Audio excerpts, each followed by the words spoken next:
Hello बच्चों, let's see what question says. Select the correct option with respect to mitosis. Here are four options. A. Chromosomes move to the spindle equator and get aligned equatorial plane in metaphase. B. Chromatids separate but remains at center of the cell in anaphase. C. Chromatids start moving towards opposite poles in telophase. D.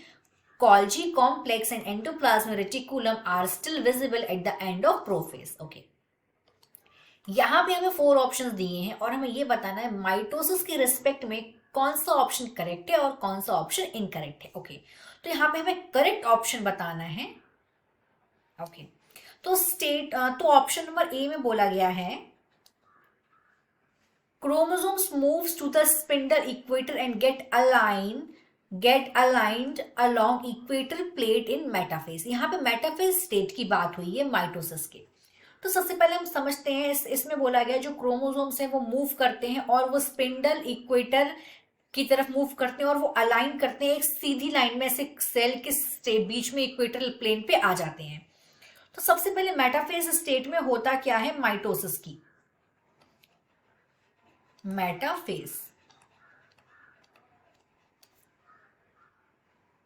Metaphase state में जो chromosomes हैं उनका condensation complete हो जाता है. Chromosome का जो condensation है वो कंप्लीटेड हो जाता है, खत्म हो जाता है, हो चुका रहता है, कंप्लीटेड. इसी स्टेज में मेटाफेज स्टेज में ही क्रोमोसोम का कंडेंसेशन कंप्लीट हो जाता है. इसीलिए क्रोमोसोम्स की जो मॉर्फोलॉजी है वो इसी स्टेज में स्टडी करते हैं, क्योंकि क्रोमोसोम्स का कंडेंसेशन हो जाता है तो मॉर्फोलॉजी मतलब क्रोमोसोम्स अच्छे से दिखते हैं. अगर क्रोमोसोम की स्टडी करनी होती है तो मेटाफेज कंडीशन ही चूज करते हैं for the better study of chromosomes. Morphology studied. और क्या होता है इस कंडीशन में, इसके इंपॉर्टेंट फीचर क्या है, जो स्पिंडल फाइबर है वो अटैच्ड हो जाते हैं काइनेटोकोर्स से. Spindle fibres attach with kinetochore.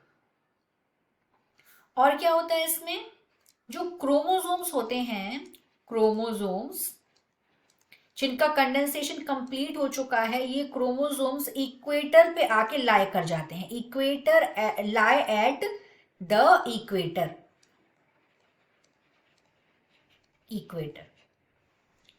तो ये वाला जो ऑप्शन है वो एकदम करेक्ट है. ये हो गया हमारा राइट आंसर. अब हम बाकी के ऑप्शन की बात करते हैं, ये क्यों करेक्ट नहीं है. Chromatid separated but remains at the centre at the of the cell in anaphase. Anaphase stage में ऐसा नहीं होता है, क्रोमेटिड सेपरेट हो जाते हैं, इट्स ट्रू, लेकिन सिस्टर क्रोमेटिड सेपरेट हो जाते हैं, it's true, but remains in the centre. ऐसा नहीं है. जो क्रोमोसोम्स हैं वो मूव कर जाते हैं, क्रोमेटिड्स जो है वो मूव कर जाते हैं, move towards opposite pole.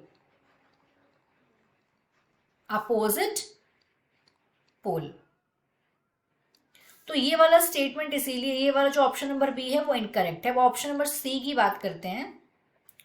Chromatid start moving towards opposite pole in telophase. तो ये वाली बात भी गलत है. ये वाला जो कंडीशन है ये एनाफेज को रिप्रेजेंट करता है. टेलोफेज में क्या होता है, टेलोफेज में जो क्रोमोसोम्स है, टेलोफेज में एंडोप्लाज्मिक रेटिकुलम, गोल्जी कॉम्प्लेक्स होता है और जो क्या बोलते हैं न्यूक्लियर मेम्ब्रेन रिफॉर्म हो जाते हैं और ये बिगिनिंग होती है माइटोसिस की और क्रोमोसोम. इसीलिए जो ये वाला ऑप्शन है वो करेक्ट नहीं है.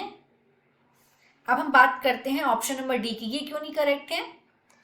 Golgi complex and endoplasmic reticulum are still visible at the end of prophase. No, it is wrong. Prophase stage में, जो प्रोफेज स्टेज होती है वहां पे जो ये सारे के सारे सेल ऑर्गेनेल्स होते हैं like Golgi complex, endoplasmic reticulum, nucleolus, nuclear membrane, ये सारे के सारे डिसअपियर हो जाते हैं. ये सारे के सारे डिसअपियर हो जाते हैं, इसीलिए ये वाली बात भी सही नहीं है। ये हमारा ए ऑप्शन है right. I hope you understood this question. Thank you.